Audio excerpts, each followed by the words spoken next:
नमस्कार दोस्तों, आप सभी का स्वागत है मेरे YouTube चैनल पैरामेड टॉपिक पे।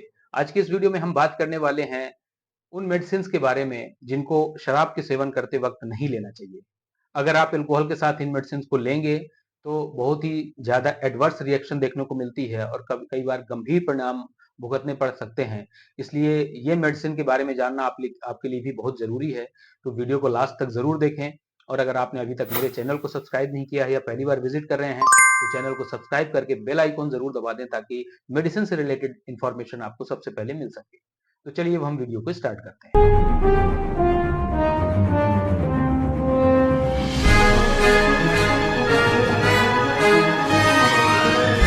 हम बात कर रहे हैं एडवर्स रिएक्शन विथ अल्कोहल, उन दवाओं के बारे में जो शराब का सेवन करते समय आपको गंभीर नुकसान पहुंचा सकती हैं। तो सबसे पहले हम ड्रग लेते हैं मेट्रोनिडाजोल।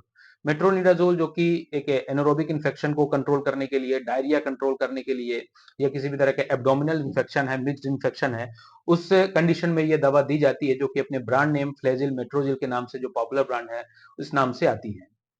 इस दवा को अगर आप अल्कोहल के साथ लेते हैं तो काफी सीरियस साइड इफेक्ट्स देखने को मिलते हैं, जैसे कि फ्लशिंग यानी कि चेहरे का लाल हो जाना, इसके अलावा nausea, vomiting, chest tightening, breathlessness, आपको सांस लेने में तकलीफ हो सकती है, सीने में जकड़न हो सकती है, उल्टी हो सकती है, जी मिचलाना हो सकता है।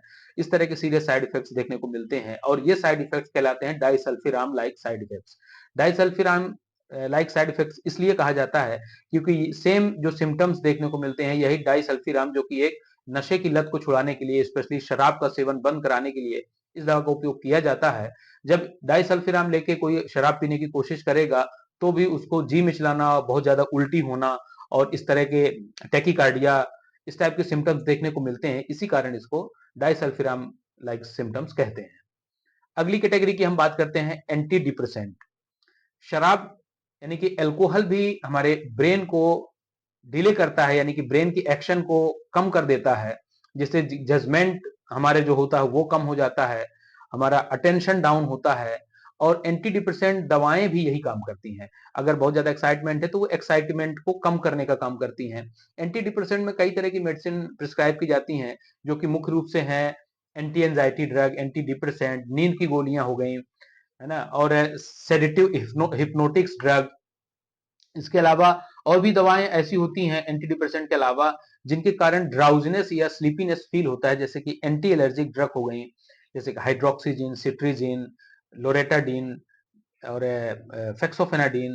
तो इस तरह की दवाइयां भी जो है तो नींद जैसा अनुभव कराती हैं। तो जो दवाएं आपको सीएनएस को डाउन करती हैं, यानी कि ब्रेन की एक्टिविटी को डाउन करती हैं, उन दवाओं को एल्कोहल के साथ लेने से क्या होगा, उसका एडिटिव इफेक्ट आएगा। यानी कि वो दवाइयां भी आपके ब्रेन को डाउन करेंगी और जो एल्कोहल है वो भी साथ में डाउन करेगा। इस वजह से आपको काफी प्रॉब्लम हो सकती है, आपको बेहोशी आ सकती है, चक्कर आ सकता है। इसलिए इन दवाओं को एल्कोहल के साथ नहीं लेना चाहिए। अगली कैटेगरी की हम बात करें तो anti hypertensive drug, specially calcium channel blocker, anti anginal drug जो कि चेस्ट पेन के लिए दी जाती हैं, उन दवाओं को अल्कोहल के साथ नहीं लेना चाहिए क्योंकि ये दवाइयां वेसोडाइलेशन का काम करती हैं, जैसे कि एम्लोडिपिन, सिलिंडिपिन।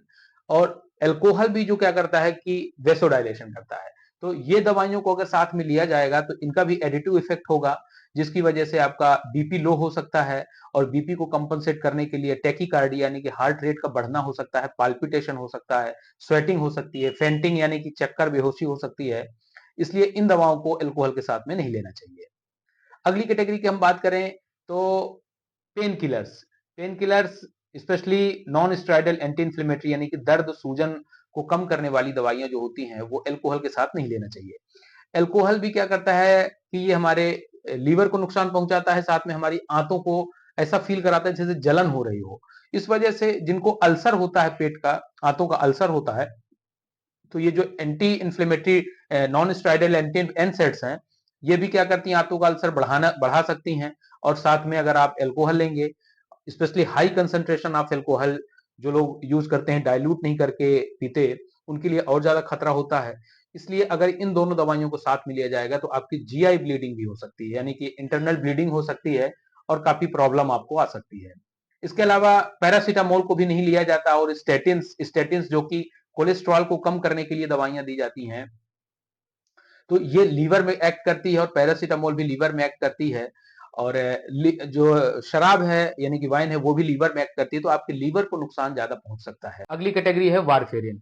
वारफेरिन एक एंटीकोएगुलेंट ड्रग है जिसका उपयोग उन मरीजों में किया जाता है जिनको क्लॉट बनने का खतरा ऑब्जर्व होता है, डॉक्टर्स द्वारा जो चेक करते हैं, तो उस क्लॉट को बनने को रोकने के लिए ये दवा का उपयोग किया जाता है। और ये कई बीमारियों में उपयोग किया जाता है, जैसे कि congestive heart failure, myocardial infarction, फिर thromboembolic stroke, deep vein thrombosis, atrial fibrillation और पल्मोनरी एम्बोलिज्म।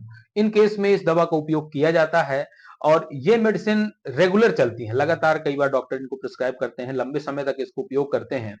और अगर आप शराब पीते वक्त इन दवाओं को अगर लेंगे तो क्या नुकसान हो सकता है ये हम जानते हैं। अल्कोहल को जो मेटाबोलाइज करता है एंजाइम, वही सेम एंजाइम जो है तो वारफेरिन को भी मेटाबोलाइज करता है।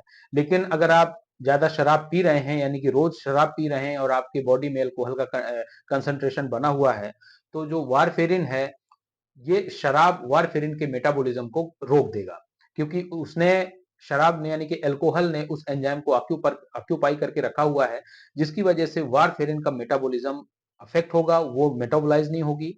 मेटाबोलाइज नहीं होगी तो वारफेरिन का ब्लड में कंसंट्रेशन बढ़ने लगेगा और इसकी वजह से आपको इंटरनल ब्लीडिंग हो सकती है। तो ये काफी खतरनाक सिचुएशन आ सकती है, इसलिए इस बात का सबसे ज्यादा ध्यान रखना चाहिए कि कभी भी वारफेरिन को अल्कोहल के साथ नहीं लेना चाहिए। अगली कैटेगरी है anti diabetic drug. Anti diabetic drug specially sulfonylureas जैसे कि ग्लिमिप्राइड, टॉलब्यूटामाइड, तो इन दोनों का भी एक्शन सेम वही होता है जैसा कि हमने देखा अभी वारफेरिन के साथ, कि ये एंटी डायबिटिक ड्रग का मेटाबॉलिज्म जो एंजाइम करता है वही अल्कोहल को भी करता है। अब अल्कोहल सामने अगर आ जाएगा तो इन दवाओं का मेटाबॉलिज्म नहीं होगा। जब इन एंटी डायबिटिक ड्रग का मेटाबॉलिज्म नहीं होगा तो इनका कंसंट्रेशन ब्लड में बढ़ेगा, जिसके कारण सीवियर शुगर फॉल हो सकता है, यानी कि आपका हाइपोग्लाइसीमिया होने के चांसेस हैं, जिससे आपको सडनली चक्कर आ सकता है, बीपी भी लो हो सकता है और भी कई गंभीर परिणाम nausea, vomiting, fainting, tachycardia, palpitation, sweating, ये सारे लक्षण आपको देखने को मिल सकते हैं। इसलिए डायबिटीज की दवा लेते समय अल्कोहल का उपयोग नहीं करना चाहिए। तो ये थी सारी मेडिसिन। आई होप कि आपको ये वीडियो पसंद आया होगा और ऐसे ही मेडिसिन से रिलेटेड वीडियोस के लिए आप हमारे चैनल को सब्सक्राइब करना ना भूलें और साथ ही बेल आइकॉन जरूर दबा दें। मिलते हैं नेक्स्ट वीडियो में दोस्तों। Thank you so much for watching.